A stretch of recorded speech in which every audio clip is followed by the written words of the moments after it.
स्वामी विवेकानंद के जीवन की कहानियाँ।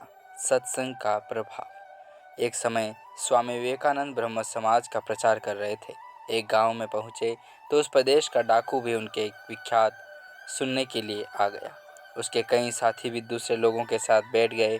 वहां के लोगों ने जब डाकू को देखा और पहचाना तो उनके पैरों के नीचे से जमीन खिसक गई।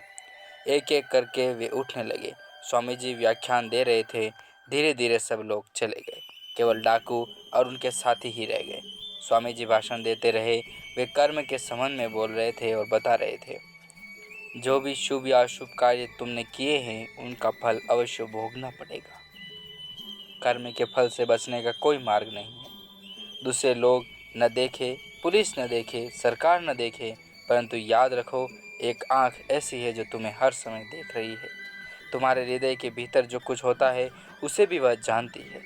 इससे बचने का कोई मार्ग नहीं। प्रत्येक व्यक्ति को उसके कर्म का फल वह अवश्य देती है।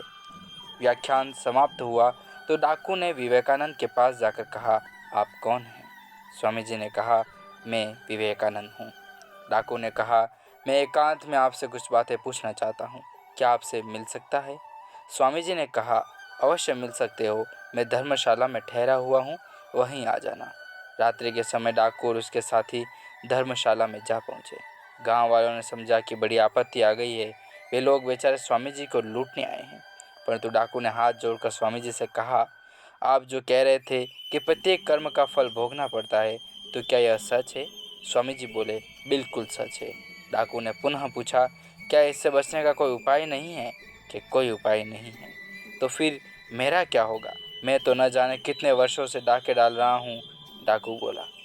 स्वामी जी ने कहा, आज से ही छोड़ दो, धर्म के मार्ग पर चलना प्रारंभ कर दो, यदि तुम्हारा प्रायश्चित होगा।